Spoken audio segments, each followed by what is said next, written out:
we just had one hit on the lower yard. Give me a piece of corn or something.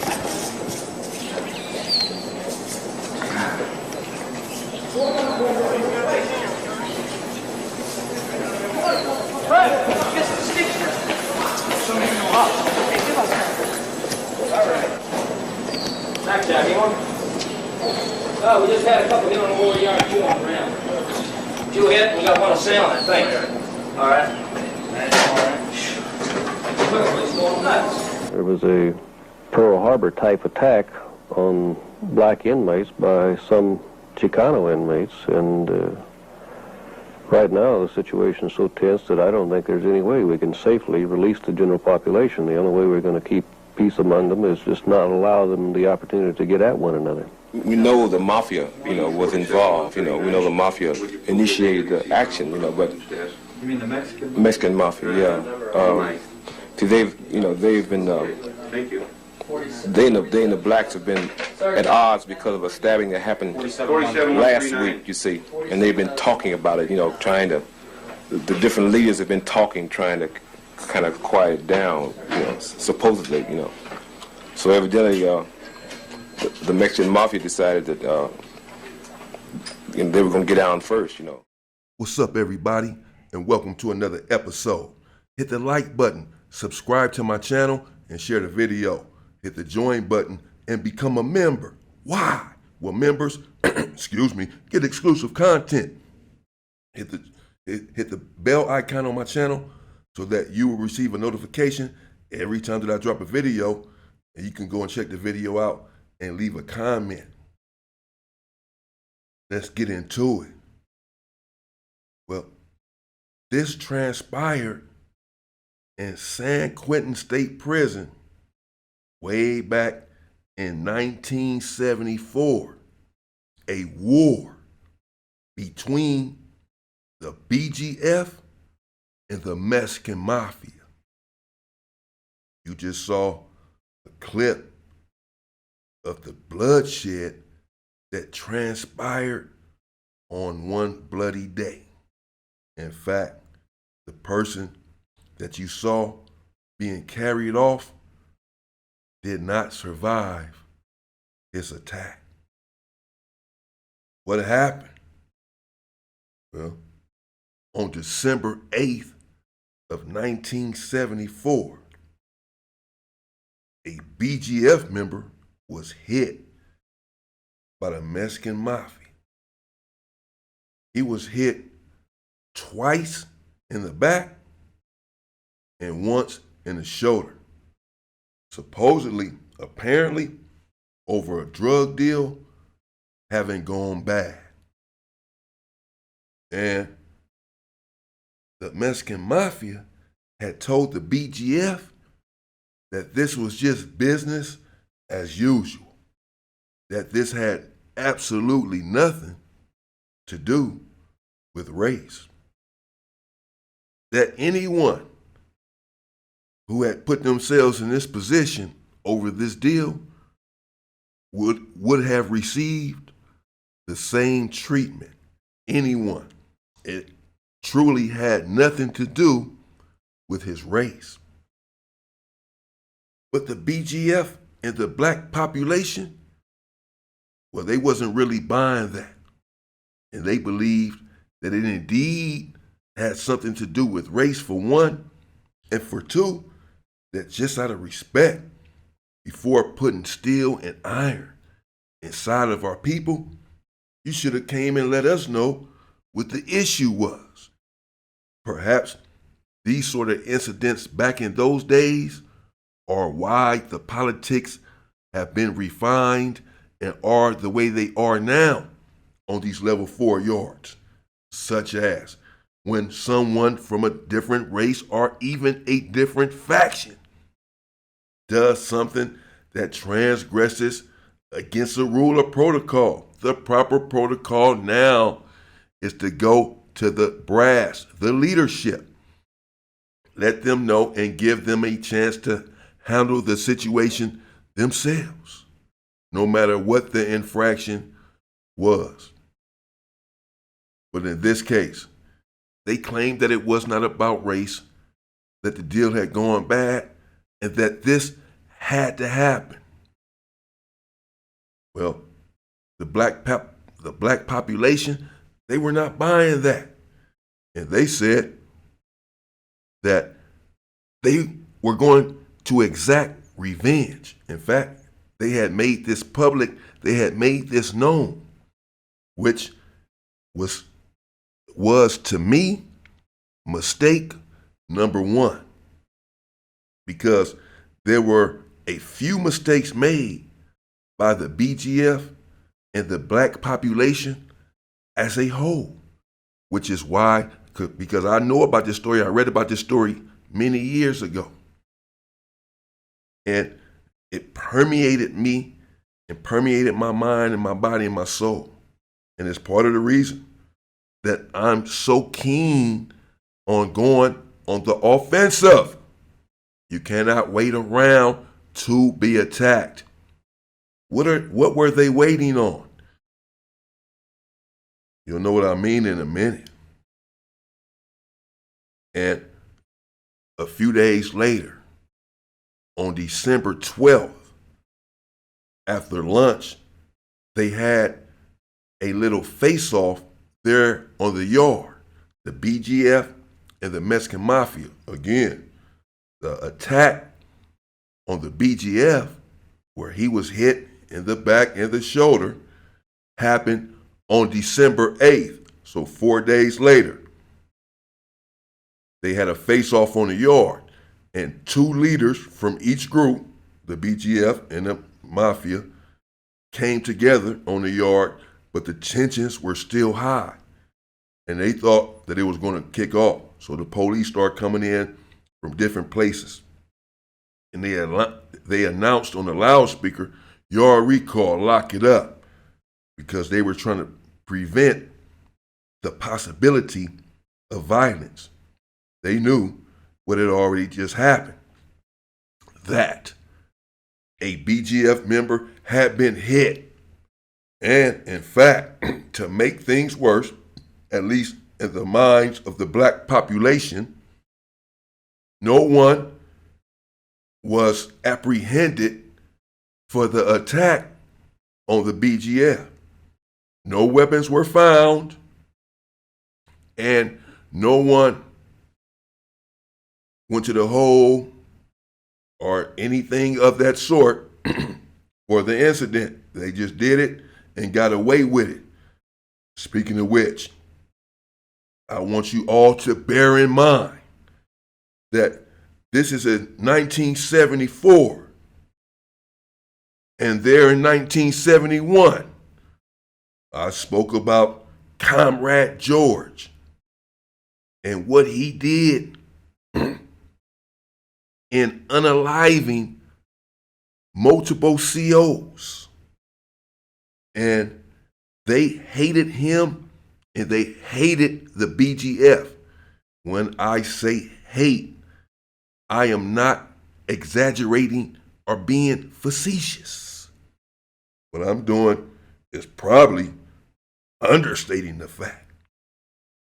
They had a palpable evil, disdain, and pure hatred for the BGF for unaliving those COs and the white inmates just a few years earlier. There's ample proof of this, where the COs were exacting all sorts of revenge on the BGF. So bear in mind, as the story goes along, that the police, well, they had absolutely no love for the BGF. In fact, they had pure, unadulterated hatred, unfettered hatred for the black guerrilla family. At this juncture, and even now, not much has changed. So no one, not surprisingly, took the heat for the stabbing of the black man. No weapons were found. So this enraged the black population even more. And they had to face off, and they told them to lock it down. And well, the Mexican Mafia at that juncture decided that it was time to go on the offensive, that the BGF and the black population were not accepting their excuse that this had nothing to do with race, it was just business as usual. And that perhaps soon the BGF were going to launch an attack. In fact, they had been getting this word that the BGF, yes, were going to respond for the hit on their brother. There's nothing really you can do, really, to alleviate the fear that everyone had, of what response, the blacks are going to have, because,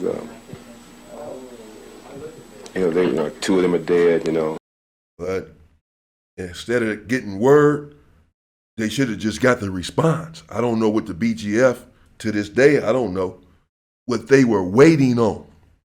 Because again, they had the standoff 4 days later on December 12th. After 4 days after the incident, that's plenty. I've been in situations where we had to come up with a plan and respond the next day.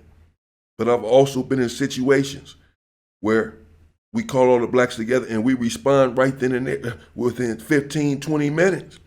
Some things have to happen. It's already 4 days, no response. But look, it gets worse. It took way longer than that because the MA, they got together, the hierarchy, the leadership, the brass, and they said that the black population is not accepting what they're saying. And they're going to launch an attack soon, we believe. So let's go on the offensive. Now, there was acrimony and disagreement within their organization, just as to when to launch the attack. Again, the confrontation happened on December 12th. So some of them wanted to launch the attack on Christmas. The Mafia, in fact, has been known to launch attacks on such days to send a message, to launch an attack on an important day like Christmas to send a message. So their tactics were well known to the BGF, because they, in fact, have been known to do the same thing. And we all know that some of the Mafia's structure where, it was pilfered from the BGF. Yeah, it was usurped from the BGF. So the BGF, they were hip to some of their tactics. And they knew that perhaps they would try to launch an attack on Christmas. I'm thinking perhaps the BGF was just planning to launch an attack before then. But they should have been launched an attack. So anyhow, the Mexican Mafia, they were going back and forth. Really, the situation was they were trying to get some stuff in before Christmas, some contraband. It was going to come in, and they wanted to get their hands on it. It was big business even back in those days. And so they didn't want to go up immediately. But they thought about it and talked about it and said, if we don't go up and get these dudes and they attack us first, the higher-ups are going to want to know, how come we waited? And there may be hell to pay. So they decided, let's just go ahead and make the move. And on December 19th, December 8th, the first stabbing took place. December 12th, the little standoff. And now on December 19th, so 7 days later, and 11 days after the first attack, and the BGF has still not responded. 7 days after the face-off, and then 11 days total after the first attack. Still no response. Okay, so they took off first. On December 19th, after coming to the conclusion that it was best to launch an attack, an orchestrated planned attack on the BGF, they did just that. There in the chow hall at 2:40 p.m. on December 19th, Arthur Harris, along with another BGF member, was coming through the chow hall. And a Mexican Mafia member approached when they got in arm's distance and hit up Arthur Harris and unalived him right there in the chow hall. He then turned his attack towards the other dude, Davis, last name Davis, that was walking with Arthur Harris, possibly his cellie. And he hit him up too, but his wounds were non-fatal. At 3:04 p.m. or 3:01, 20-some odd minutes later, on another yard, same day, 20-some odd minutes later, the Mafia launched another attack on another yard. They had obviously planned this whole thing out to kick it off here, and then y'all get off over there. They had communicated this. They had planned the attack. So they unalived Arthur Harris right there in the chow hall. I believe his name was Danny Boy that did it. And then actually, it wasn't Danny Boy that did that. Because on the other yard, 20-some odd minutes later, the Mafia launched another attack. The prison had not went on lockdown apparently. And there, in the other attack, the Mexican Mafia, they stabbed Truman Nichols, a BGF member, and unalived him. And another Mexican Mafia member, Aguirre, was chasing down another member and trying to hit him. And he wouldn't get down, and the police shot him in the shoulder. So 2 people are now unalived in separate attacks, 20-some odd minutes apart, planned out and executed by the MA against the black population and the BGF in particular. Because for whatever reason, they felt like they had to go on the offensive because they had got word that the BGF were not accepting what they had to say. And then were perhaps planning an attack.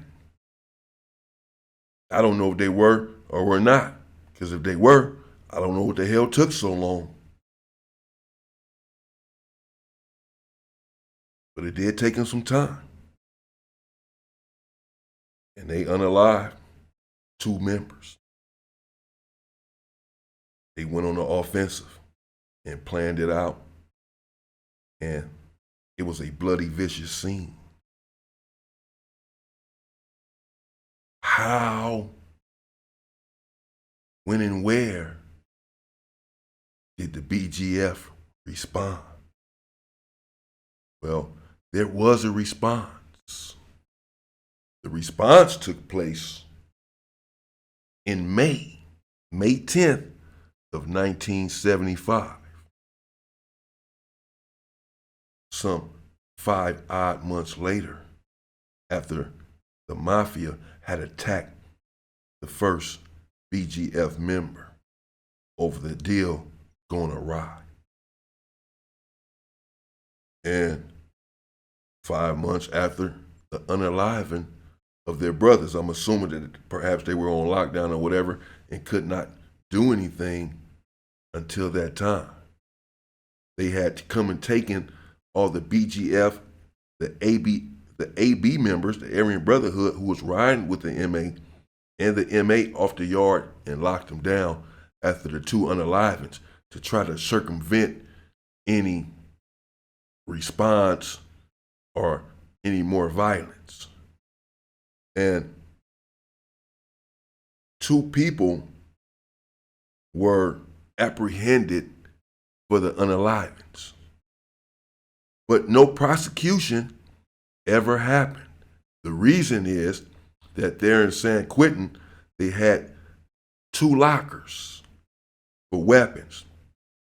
One were for weapons that they did not or could not tie to anyone. They just had them in there. They had confiscated the weapons, let's say off the yard. They found them in the kitchen. People be stashing knives everywhere. But they don't know whose they were, so they just get them off of the yard and throw them in a locker. Another locker was an evidence locker for possible cases that would be prosecuted later on for unalivings or staff assaults with a weapon or whatever. They kept those weapons somewhere so they can show them in court and say this is the weapon that was used. That was separate than the weapons that they had found just randomly and didn't know who they belonged to. And somehow the weapons got misconstrued. They got entangled, the evidence lockers. And the weapons were mistakenly thrown away, disposed of in the bay, the ones that were used in these unalivings. But the cops said that it was a mistake, that they meant to throw away the weapons that they could not tie to anyone like they normally do. They get the weapons and after a certain amount of time after they build up, they go dump them out in the ocean or something in the bay. And that's what mistakenly happened in this situation. This is what they say. This was their story. And so bear in mind, they hated the BGF. The weapons came up missing and they hated them. They were glad that 2 of them had been unalived. That's how much hatred they had for them for the unalivings just 3 years prior of their brethren. So they got rid of the weapons. Well, this enraged the BGF even more. 2 unalivings, no prosecution, and now the police are involved in assisting in there being no prosecution. How should we respond? How did they respond? Well, there was a response that happened on May 10th. And I'll bring you that in part 2. Was the response sufficient? You tell me. Stay free, people!